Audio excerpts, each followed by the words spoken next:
आज की बात। स्वागत। आप जानते हैं कि आज की बात में इस समय हम लोग भारत का जो दर्शन है उसे पूरी दुनिया तक पहुंचाने में जिन दार्शनिकों ने अपना योगदान दिया है, अपने दार्शनिक चिंतन को दुनिया के समक्ष रखा है, उन्हीं दार्शनिकों का एक छोटा सा परिचय इस समय हम आपके पास पहुंचा रहे हैं। इस कड़ी में आज के आचार्य जो है वे है आचार्य शांतिदेव। आचार्य शांतिदेव बड़े प्रसिद्ध आचार्य रहे हैं भारतीय दर्शन के।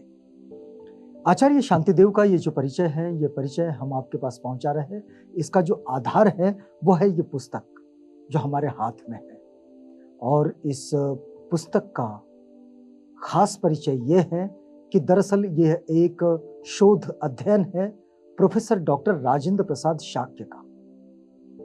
प्रोफेसर साहब दर्शन शास्त्र के बड़े विख्यात प्रोफेसर हैं और उन्होंने ये शोध अध्ययन किया है भारत के बौद्ध दर्शन के परिप्रेक्ष्य में। उनका ये जो पूरा शोध अध्ययन है इसे उन्होंने प्रकाशित किया है विश्व के महान बौद्ध दार्शनिक इस शीर्षक के साथ। तो प्रोफेसर डॉक्टर राजेंद्र प्रसाद शाक्य के इस अनमोल कार्य के लिए उनके प्रति कृतज्ञता व्यक्त करते हैं, उनके प्रति आभार व्यक्त करते हैं, उन्हें धन्यवाद देते हैं और आज की इस कड़ी में आगे बढ़ते हैं आचार्य शांतिदेव के साथ। आचार्य शांतिदेव यह एक महायान के प्रसिद्ध शास्त्रकार है। महायानी शास्त्र जो है वो शास्त्र जिन जिन आचार्य के नेतृत्व में आगे बढ़ा है, जिनके अगुवाई में आगे बढ़ा है, जिनके दार्शनिक चिंतन के साथ आगे बढ़ा है, उनमें शांतिदेव एक बड़े महत्वपूर्ण आचार्य रहे हैं। उनकी कृतियों में मानवतावाद का चिंतन मिलता है। यदि हम शांतिदेव की कृतियों को देखें तो इसमें मानवतावाद का चिंतन मिलता है, और भारतीय दर्शन में जो ऊंचाई शांतिदेव ने प्राप्त की उस ऊंचाई तक विश्व में शायद ही कोई व्यक्ति मानवतावादी चिंतन के धरातल पर पहुंचा हो। एक बड़ी बात यहाँ प्रोफेसर डॉक्टर राजेंद्र प्रसाद शाक्य लिखते हैं कि जिस तरह से शांतिदेव ने भारतीय दर्शन को जिस ऊंचाई पर लेकर गए हैं, उस ऊंचाई पर विश्व का शायद ही कोई व्यक्ति मानवतावादी चिंतन में आगे इस धरातल पर आगे पहुंचा हो। महायान के उदात्त ध्येयों का चरमोत्कर्ष आचार्य शांतिदेव के ग्रंथों में प्रखर रूप से मिलता है। माध्यमिक दर्शन के आचार्यों एवं तांत्रिक सिद्धों में नालंदा महाबौद्ध विद्यापीठ के आचार्य शांतिदेव का महत्वपूर्ण स्थान है, और महायान दर्शन एवं महायान धर्म के प्रचार प्रसार में आचार्य शांतिदेव का अपूर्व योगदान है। तो इस इतनी एक पैसेज से हमारे ध्यान में आ जाता है कि आचार्य शांतिदेव ये महायानी साहित्य के प्रचार प्रसार में, महायानी संस्कृति के प्रचार प्रसार में और महायानी सिद्धांतों के प्रचार प्रसार में कितनी विशेषता रखते हैं। आचार्य शांतिदेव के जन्म के विषय में कहा जाए तो उनका जन्म जो है वो 650 ईस्वी के लगभग सौराष्ट्र यानी कि वर्तमान गुजरात जो है उसके राजा कल्याणवर्धन के यहां हुआ था, और कहीं कहीं उनके पिता का नाम मंजू वर्मा के रूप में भी मिलता है। मतलब दो चीजें मिलती हैं। अब इनके बचपन का नाम शांति वर्मा था, ये युवराज थे, लेकिन भगवती तारा की प्रेरणा से अपने राज्याभिषेक के केवल एक दिन पूर्व ही उन्होंने संन्यास ले लिया था, यानी कि परिव्राजक हो गए थे। तो ये एक विशेषता उनके जन्म के विषय में, उनके बाल्यकाल के विषय में, उनके शुरुआती जीवन के विषय में मिलती है। आचार्य शांतिदेव ने बौद्ध धर्म की दीक्षा मंजुश्री की अनुकंपा से प्राप्त की। मंजुश्री का नाम आपने सुना है। नालंदा विहार के सर्वश्रेष्ठ पंडित जयदेव इनके दीक्षा गुरु थे, और जयदेव धर्मपाल के अनंतर नालंदा बौद्ध विद्यापीठ के स्थविर हुए, और नालंदा में ये कुटी बनाकर रहते थे। अत्यंत शांत स्वभाव के होने के कारण इनका नाम शांतिदेव पड़ा। ये भुसुक नामक समाधि में रत रहते थे, इसलिए इनका नाम भुसुक भी था, यानी कि शांतिदेव को भुसुक के नाम से भी जानते हैं। इनके विषय में एक उपाख्यान है। और बड़ा फेमस है। ये आचार्य शांतिदेव की जीवनी में मिलता है। आचार्य शांतिदेव अत्यंत शांत एवं सरल स्वभाव के होने के कारण इनके सहपाठी इन्हें बुद्धू समझते थे, यानी कि कुछ समझता नहीं भाई इनको। तो एक दिन धर्म देशना मंडप में लोगों ने इनके ज्ञान की परीक्षा करने में उत्सुकता दिखाई और उस समय मंडप पर धर्म कथा होती थी। इनके सहपाठियों ने इनके लिए शांतिदेव को बाध्य किया और निश्चित तिथि को नालंदा विहार में उत्तर पूर्व में धर्म देशना मंडप पर सभी पंडित और आचार्य एकत्रित हुए और शांतिदेव सिंहासन पर उपदेश देने के लिए बिठाए गए। अब देखिएगा, ऐसे करते हैं लोग। कभी कभी लोगों को अपनी विद्वत्ता का बड़ा अहंकार हो जाता है, तो जो थोड़ा कम जानते हैं उनका इस तरह से मजाक करने के लिए उनके साथ इस तरह का व्यवहार करते हैं। तो यहाँ भी उनके सहपाठियों ने ये एक योजना बनाई और शांतिदेव, जो कि बड़े अलग थलग रहते थे, एकांत में रहते थे, शांत शांत रहते थे, तो उन्होंने उस धम्मोपदेशना देने वाली, यानी कि धम्म देशना देने वाली उस सभा में आमंत्रित किया और उस सभा में इन्हीं का लेक्चर रख दिया। अब इन्हीं का लेक्चर रखा। देखते हैं कि भाई जो उस दिवस के जो आचार्य थे, उन आचार्य यानी कि धम्म देशना देने वाले आचार्य, उनकी सीट पर, उनके सिंहासन पर शांतिदेव बैठे हैं और सामने उनके नालंदा के सारे जो प्रकांड पंडित है, आचार्य है, वे सामने बैठे हैं। अब देखिए, शांतिदेव ने सिंहासन पर बैठकर तत्काल जिज्ञासा की। अपने मन में कहा, किम आर्व पठामि अर्थार्षवा तत्र ऋषि परमार्थ ज्ञानवान, अर्थात ऋषि वचनों का पाठ करने अथवा ऋषि वचनों का पाठ करूं। ये सुनकर सभी विद्वज्जन आश्चर्यचकित हो गए। उनसे अर्थाशी ग्रंथ का पाठन करने को कहा।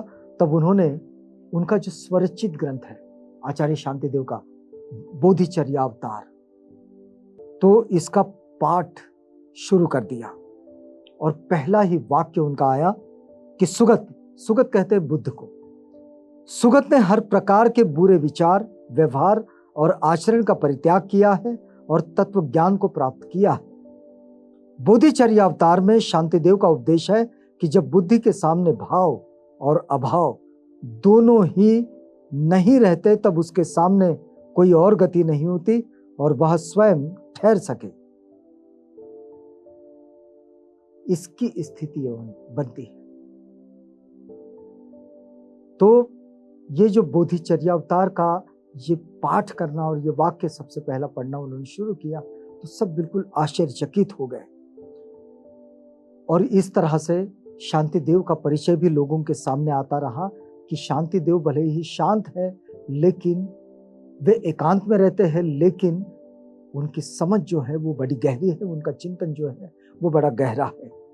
तो दार्शनिक ग्रंथों का परिचय अगर लिया जाए आचार्य शांतिदेव के, तो प्रसिद्ध इतिहासकार जो है लामा तारानाथ के अनुसार उनकी 3 रचनाएं प्रसिद्ध हैं।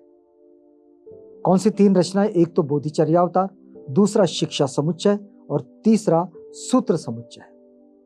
इन सभी ग्रंथों का बौद्ध धर्म के परवर्ती आचार्यों और विद्वानों ने प्रचार किया है और बोधिचर्यावतार संभवतः उनकी अंतिम रचना है, क्योंकि अन्य 2 ग्रंथों का उल्लेख स्वयं उन्होंने बोधिचर्यावतार में किया है।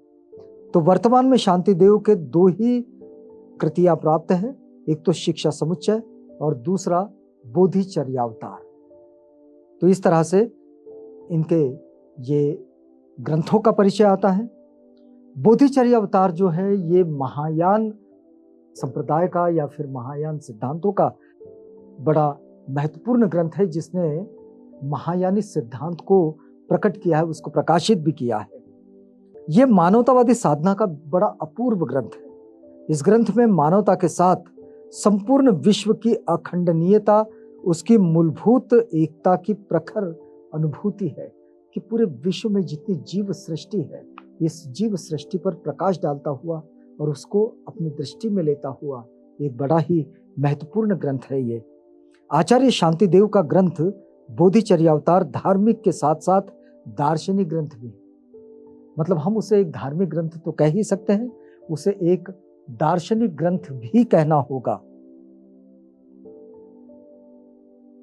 समुच्चा बोधिचर्यावतार 10 परिच्छेद एवं 913 श्लोकों में परिनिष्ठित है और 9वें परिच्छेद में उसकी दार्शनिक मान्यताएं प्रस्फुटित होती है। अब इस परिच्छेद में समृद्धि एवं परमार्थ इन दो सत्यों का इन्होंने समुष्ट निरूपण किया है। बोधिचर्यावतार एक विश्व प्रसिद्ध बौद्ध ग्रंथ है और इसकी रचना मूलतः संस्कृत भाषा में हुई है। महायान धर्म एवं साधना का ये अनुपम ग्रंथ है। जो हमने आपको बताया, भारत के साथ साथ तिब्बत, मंगोलिया, चीन, जापान, कोरिया आदि महायानी देशों में भी बुद्ध धर्म के अनुयायियों के लिए इस ग्रंथ का विशेष महत्व है। अपने आप में बड़ी खासियत रखता है ये।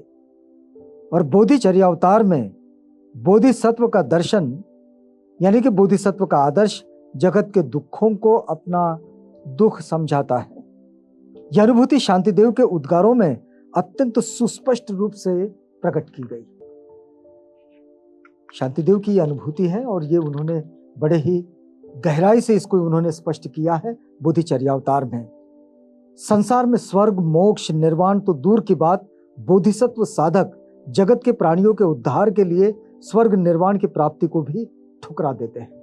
बोधिचर्यावतार में इस बात को उन्होंने बड़े स्पष्ट रूप से लिखा है कि बोधिचर्या जो होती है वो बोधिचर्या ऐसे ही नहीं है, इसमें वे स्वर्ग निर्वाण की प्राप्ति को भी प्राणियों के उद्धार के लिए बोधिसत्व इसे ठुकरा देता है। जो बोधिसत्व साधक होता है उसका ध्येय केवल, बोधिसत्व का जो ध्येय है वो केवल क्या होता है?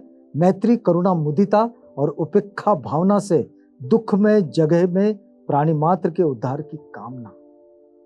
प्राणी मात्र का उद्धार होना चाहिए और उसका आधार मैत्री, करुणा और मुदिता और उपेक्षा, इन भावों को साथ में लेकर वे आगे बढ़ते हैं और अपनी बात को लोगों को समझाते हैं। वे इसके लिए, जिसे लोग निब्बाण की प्राप्ति कहते हैं, इसको भी वे त्याग देते हैं। ये उनकी प्रायोरिटी में नहीं होता है, उनकी प्राथमिकताओं में नहीं होता है। और इस तरह से हम आचार्य शांतिदेव के बोधिचर्यावतार की ये जो विशेषताएं हैं, इन विशेषताओं को जान रहे थे। अब दिखेगा कि ये वक्त होता है पूरा, तो यहाँ हमें रुकना होगा। आचार्य शांतिदेव के दार्शनिक चिंतन से आपको जोड़ेंगे, लेकिन उसके लिए आपको अगली कड़ी का इंतजार करना होगा। तो तब तक के लिए हमें इजाजत दीजिएगा।